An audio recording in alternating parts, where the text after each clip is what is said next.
우리의 왕이신 예수님께서 죄의 권세 그리고 죄된 이 세상을 향해서 선전포고를 하셨습니다. 그리고 그러한 상황 가운데서, 이러한 죄의 대치 상황 가운데서 죄의 종노릇하는 우리의 옛사람과 그리고 성령으로 거듭난 우리의 새사람은 반드시 헤어짐이 있어야 할 줄 믿습니다. 아멘. 헤어져야 합니다. 오늘 설교 제목을 고민하면서 옛사람과 이 새사람의 상관관계, 어떻게 헤어져야 되는지 그 헤어짐의 성질을 묵상을 하다가 참 많은 시간을 보냈습니다. 왜냐면 헤어짐을 뜻하는 우리나라에 좋은 말들이 많이 있습니다. 이별은 서로 갈리어져서 떨어지는 것을 뜻하고요, 일반적으로. 그리고 결별은 기약 없이 이별을 통해 영원히 끊는 것을 말합니다. 작별은 인사를 나누고 헤어지는 것이고, 고별은 전임하거나 퇴직할 때 고하고 헤어지는 것을 뜻합니다. 하지만 이 표현들 중에 옛사람과 그리고 새사람의 적대적인 헤어짐의 관계를 잘 묘사하는 단어가 많이 없습니다. 이 관계를 가장 잘 표현하는 우리의 현실 중에 하나는 무엇이냐? 얘는 샴 쌍둥이입니다. 샴 쌍둥이, Siamese twin. 이 샴 쌍둥이라는 것은 폐나 어떤 내장 기관들을 함께 소유하지만 머리는 두 개로, 인격체가 두 개로 중요한 기관을 공유하는 인격체가 둘이기 때문에 헤어질 수 없는 관계를 뜻합니다. 그 두 인격체를 분리하려면 둘 중에 하나가 죽어야만, 특히 중요한 기관을 공유할 때는 둘 중에 하나가 죽어야만 분리가 될 수 있는 그런 쌍입니다. 마찬가지로 옛사람과 새사람은 나 자신, 나라는 자아를 공유하고 있는 두 인격의 샴 쌍둥이와 같은 영적인 현실입니다. 옛사람이나 새사람이나 둘 중에 한 명이 살기 위해서는 한 명이 죽어야 헤어질 수 있는 운명입니다. 그래서 오늘의 제목을 옛사람과 새사람의 좀 어감이 좀 어색하지만 사별로 정했습니다. 죽어야 헤어질 수 있는 것이 옛사람과 새사람입니다. 샴 쌍둥이와 같은 이 우리의 영적인 현실을 깨달았던 사도 바울은, 이 영적인 이중성을 알았던 사도 바울은 6장 1절에 이렇게 묻습니다. 죄가 더 왕성해야만 은혜도 왕성합니까? 다시 말해서 옛사람의 죄가 더욱 왕성해져야, 옛사람이 더 건강해야 새사람도 더 건강합니까? 새사람의 은혜가 옛사람의 죄 때문에 더욱더 자라나느냐? 2절에서 사도 바울이 단호하게 대답합니다. 그럴 수 없느니라. 죄에 대하여서 죽은 우리가, 죽었던 이 현실을 가진 우리가 어찌 그 가운데 더 살리요? 무릇 예수 그리스도와 합하여서 세례를 받은 우리는 그의 죽으심과 합하여 세례를 받은 줄을 우리가 알지 못하느냐? 사별한 것을 알지 못하느냐? 헤어졌습니다. 그렇습니다. 옛사람과 이 새사람은 공존할 수 없는 관계입니다. 옛사람은 왕성할수록 새사람은 죽고, 새사람이 왕성할수록 옛사람이 죽습니다. 얼마 전에 제가 목에 농양이 있어서 그것을 빼내느라 병원에 잠깐 시간을 보냈는데, 시술을 받을 동안 깊이 묵상한 것이 있습니다. 3cm 정도의 농양이 목에 있었는데, 그 작은 크기의 농양 때문에 숨을 쉴 수 없고 먹고 마실 수 없었습니다. 마찬가지로 성령으로 거듭난 새사람은 3cm만큼의 죄가 있더라도, 옛사람이 조금이라도 남아있더라도 영적인 숨을 쉴 수 없고 영원한 하느님과의 관계가 영양분을 공급받지 못하기 때문에 죽어갑니다. 기도로 우리가 주님과 소통하기 위해서는 순결해야 됩니다.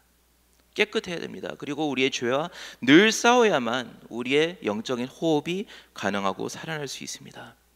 새사람과 옛사람, 의와 죄, 이것은 티끌만큼도 공존할 수 없습니다. 그런데 마치 가능한 것처럼 우리가 살아가고 있지 않습니까? 감사하게도 사도 바울이 선포하는 것은 무엇이냐? 노력으로 이것을 갈라서는 것도 중요하지만 현실을 깨닫는 것이 더욱더 중요합니다. 십자가로 인해서, 십자가 안에서 우리의 옛사람은 이미 죽었음을 선포했습니다. 다만 그 명이 질겨서, 옛사람의 명이 엄청 질겨서 발버둥 칠 때가 있습니다. 뭐냐면 이 옛사람에게도 옛사람에게 아직도 우리도 모르게 옛사람에게 영양분을 몰래 공급하는 씨로 나르는 영적인 뿌리가 아직 살아있기 때문입니다. 이 뿌리는 바로 육신의 정욕, 타락한 세상의 문화, 그리고 사탄의 권세와 활동입니다. 그래서 우리의 옛사람은 분명히 죽었지만 영양분을 몰래 실어다주는 현실이 또 하나 있습니다. 그래서 우리의 육신, 이 옛사람이 정말로 죽고 사별하기 위해서는 이 뿌리를 뽑는 복음의 능력을 다지고 깨달아야 합니다. 그리고 연습을 해야 됩니다. 우리의 육신의 정욕은 십자가에 못 박혔죠. 아멘. 그리고 이 세상의 권세와 가치관은 다가올 하나님의 나라 앞에서 이미 패배했습니다. 아멘. 그리고 마지막으로 사탄의 권세는 그리스도의 죽으심과 부활에서 무너졌습니다. 그래서 그 영양분과 뿌리가 끊겨졌기 때문에 우리의 옛사람은 시들어갈 수밖에 없는 승리의 현실을 살아가고 있습니다. 아멘. 그렇죠? 우리의 노력과 우리의 성화를 향한 몸부림은 헛되지 않습니다. 왜냐하면 그 뿌리가 죽었기 때문에. 육신의 정욕을 공급하던 이 뿌리가 십자가의 앞에서 끊어졌다는 것을 인식해야만 매일 회개를 할 때 비로소 옛사람을 죽일 수 있는 공격성이 살아나고 희망이 있고 자신감이 생깁니다. 하지만 또 중요한 질문이 있습니다. 우리의 성화가 옛사람의 죽음으로 끝납니까? 그 뿌리가 끊어졌다고 해서 우리의 전쟁이 끝이 납니까? 아닙니다. 종교다원주의적인 이 시대에서 이런 말을 하면 굉장히 위험합니다. 하지만 분명하게 있는 것은 종교 중에서도 고등 종교와 저등 종교가 존재합니다. 그런데 그 고등과 저등 종교를 구분짓는 것은 무엇이냐? 그 선은 어디에 있느냐?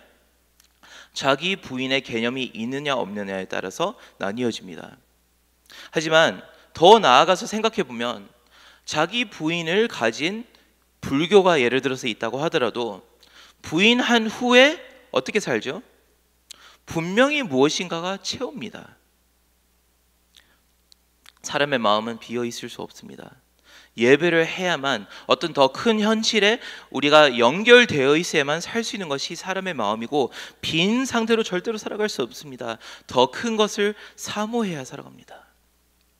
사람 이외에 사탄이나 하나님이나 성령님과 같은 영적인 인격체가 있기 때문에 빈 사람은 사탄에 속한 권세, 그 세계관이나 혹은 성령에 속한 세계관, 그 둘 중에 하나가 우리를 채우기 시작합니다.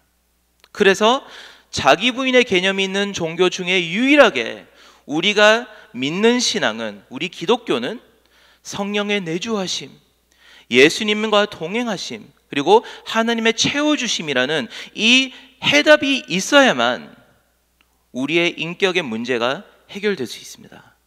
아멘. 그래서 자기의 죽음뿐만 아니라 자기 부인뿐만 아니라 이제는 새로운 채워주심이 있어야만 우리에게 희망이 있고 승리가 있습니다. 그래서 4절과 5절을 보면, 그러므로 우리가 그의 죽으심과 합하여 세례를 받음으로 그와 함께 장사되었나니 이는 아버지의 영광으로 말미암아 그리스도를 죽은 자 가운데서 살리신과 같이 우리 또한 이제는 어떻게 됐냐? 죽을 뿐만 아니라 생명 가운데서 행하게 하려 합니다. 만일 우리가 그의 죽으심과 같은 모양으로 연합한 자가 되었으면 또한 다른 현실이 필요한데 그의 부활과 같은 모양으로 연합한 자도 되리라. 아멘. 이것이 기독교의 해답입니다. 죽을 뿐만 아니라 삽니다. 옛사람이 죽는 것으로 성화가 끝나는 것이 아니라 동시에 새 사람이 왕성하게 살아나야 할 줄 믿습니다. 옛사람을 지탱했던 뿌리를 죽이는 것만큼 중요한 전쟁은 새 사람, 영적인 사람을 살아나게 만드는 뿌리를 튼튼하게 양육하는 것도 중요합니다. 그래서 십자가 복음으로 거듭난 새 사람을 계속 양육하고 성장시키는 뿌리를 발견해야 됩니다. 우리를 살리는 것이 무엇이죠? 첫 번째, 영적인 호흡을 어떻게 합니까? 기도로 합니다. 기도의 뿌리가 살아나야 됩니다. 두 번째로, 사람은 떡으로만 살 것이 아니라 무엇으로 살죠? 말씀으로 살아야 합니다. 말씀의 뿌리가 살아나야 됩니다. 그리고 뱃속으로부터 다시 터져나오는 생수, 성령의 임재와 내주하심과 동행하는 그 세 번째 뿌리, 이 뿌리가 왕성하게 살아나고 영양분을 충분히 공급받아야만 나의 마음이 새롭게 변화를 받아 하나님의 선하시고 기뻐하시고 온전하신 뜻을 분별할 수 있는 새 사람이 비로소 되는 것입니다. 아멘. 이것이 오늘 본문 5절에서 말하는 예수님의 부활과 같은 모양으로 연합한 삶이라는 것입니다. 유기선 목사님께서 오셔서 참 많은 은혜를 받은 줄 믿습니다. 그분의 예수 동행 일기의 그 목회 철학도 보면 부활하신 예수님과의 기도, 말씀, 묵상과 성령과의 연합함으로 이 영적인 뿌리를 더욱더 세밀하고 구체적으로 튼튼하게 만들어 나가는 것이 그 신앙생활의 원천이 있다는 것입니다.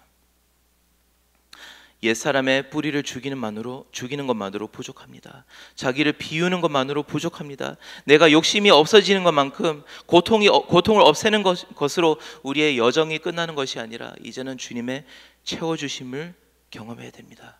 옛사람이 죽으면 곧바로 새 사람이 왕성하게 살아나야 할 줄 믿습니다. 옛사람이 사별하고 새 사람으로 교환되는 것이, 이 교환의 법칙이 적용되는 것이 믿는 자를 향한 하나님의 뜻입니다. 그래서 7절에 보면 이는 죽은 자가 죄에서 벗어나 의롭다 하심을 얻었습니다. 만일 우리가 그리스도와 함께 죽었으면 또한 그와 함께 살 줄을 믿노니 11절 이와 같이 너희도 너희 자신을 죄에 대하여 죽은 자요 그리스도 예수 안에서 하느님께 대하여는 살아있는 자로 여길지어다. 다 같이 고백할까요? 따라하겠습니다. 나는 하나님의 통치를 받은 새 피조물입니다. 또 따라하겠습니다. 나의 옛사람은 십자가에서 새 사람으로 교환받았습니다. 아멘. 주님이 교환해 주셨죠. 아멘. 그만큼 자연스럽습니다. 이 영적인 현실을 받아들이는 순간 갑자기 적용할 것이 넘쳐납니다. 12절에 보면 가장 강력한 로마서를 보면 그러므로라는 말이 굉장히 많은데 논리적으로 이 조직 신학을 이어나가면서 사도 바울이 그러므로라고 많이 선포하는데, 제가 봤을 때 가장 중요한 그러므로 중에 하나가 여기 있습니다. 그러므로 너희는 죄가 너희 죽을 몸을 지배하지 못하게 하여 몸의 사욕에 순종하지 말고. 아멘. 그제서야 우리는 우리의 손과 발과 행동에 제재를 가할 수 있습니다. 다른 종교는 너희들이 이렇게 활동을 하고 몸을 다스려야만 구원을 받는다고 하지만 우리 기독교는 교환을 받았으니 새 생명을 얻었으니 옛 자아는 뿌리가 말라 죽었으니 이제는 그처럼 살자라는 것이 우리의 정답입니다. 아멘. 그러므로 또 너희 지체를 불의의 무기로 죄에게 내주지 말고 오직 너희 자신을 죽은 자 가운데서 다시 살아난 자와 같이 하나님께 드리며 너희 지체를 이제는 의의 무기로 하나님께 드리라. 죄가 너희를 주장하지 못하리니. 아멘. 죄가 너희를 주장하지 못하리니. 이 현실을 받아들이면 오늘 살 수 있습니다. 이는 너희가 법 아래 있지 않고 교환된 이 새 생명으로 이제는 우리가 은혜 아래 있습니다. 아멘. 옛사람은 떠나고 새 사람이 남았기 때문에 정말 그렇다면 확신으로 영적 전쟁에 임하고 뛰어들고 기쁨으로 불의의 무기로 몸을 내주지 말고 헌신으로 내 삶을 우리 주님께 온전히 드리면서 기뻐하고 싸우라는 것입니다. 이런 말을 들을 때 잘못 이해하신 분들은 어깨에 힘을 꽉 주면서 비장하게 턱에 힘을 주면서 이제 절대로 죄를 안 지을 거야 하고 선포합니다. 중요한 다짐입니다. 하지만 비장한 각오를 하면서 날라오는 수많은 세상의 유혹과 시험에 돌진할 때 나의 자아가 또 상처받고 내가 또 힘들어하고 능력을 상실합니다. 하지만 여러분, 주님께서는 이제 새로운 무기를 우리에게 주셨고 새로운 마음을 주셨습니다. 십자가의 역사를 경험한 세 사람에게 새로운 심장을 주십니다. 새로운 갈급함을 주시고 새로운 소원을 주십니다. 거룩한 욕구를 주십니다. 영적인 갈망을 주시고 신령한 소망을 품는 심장을 주셨으니 이제는 죄에 대하여서 넉넉하게 이길 수 있습니다. 억지로 참았던 죄가 싫어지기 시작하고 의무적으로 살려고 했던 거룩한 삶을 이제는 갈망하시는 축복을 여러분에게 드리고 싶습니다. 세 사람이 그런 힘을 가지고 있습니다. 왜죠? 너희는 법 아래 있지 않고 은혜 아래 있기 때문에 그렇습니다. 이 이야기로 마치겠습니다. 한 어린 딸이 있었습니다. 그 아이에게 가장 소중한 것이 플라스틱 진주 목걸이였습니다. 밤마다 아빠가 딸에게 묻습니다. 사랑하는 딸아, 그 목걸이 내게 주지 않을래? 딸이 너무나 안타까워하면서 대답합니다. 아빠, 너무나 사랑하지만 이것은 못 주겠어요 라고 꽉 주먹을 움켜쥡니다. 그래서 아빠가 밤마다 참 짓궂은 아빠죠. 밤마다 달라고 합니다. 내게 주지 않을래? 주지 않을래?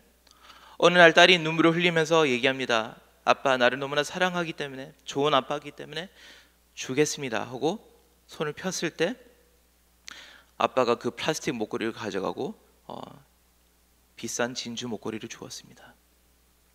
그 교체가 일어났습니다. 은혜 아래 죄를 포기한다는 것은 이런 느낌입니다. 아버지 앞에서, 좋은 것을 주시는 아버지 앞에서 나의 옛사람을 포기하는 것이 아까워서 포기하는 것이 아니라 더 좋은 것을 주시는 아버지를 믿고 바라보면서 아프지만 내려놓았을 때 비로소 우리가 원했던 참된 현실을 받아들이는 것, 정말 우리가 원했던 기쁨, 정말 우리가 원했던 그 쾌락을 아버지 앞에서 받는 것입니다. 그래서 그 후에 우편에는 영원한 쾌락이 있다고 말하고 있습니다. 오늘도 주님께서 우리에게 못자국 난 손으로 내미시면서 말씀하십니다. 너의 옛사람이 그렇게 꽉 움켜진 세상의 정욕과 안목의 정욕과 이생의 자랑들을 내게 내주지 않을래? 그것을 양보할 때 내가 그것을 참된 가치가 있는 것으로 바꾸어 줄게. 주지 않을래? 세 사람의 참된 소망과 기쁨과 평안과 그리고 능력으로 우리에게 주실 것을 약속하십니다. 좋은 것을 주시는 하나님의 은혜 아래에서 행복하게 세 사람의 능력으로 오늘 하루를 사시기를 축복합니다. 기도하겠습니다.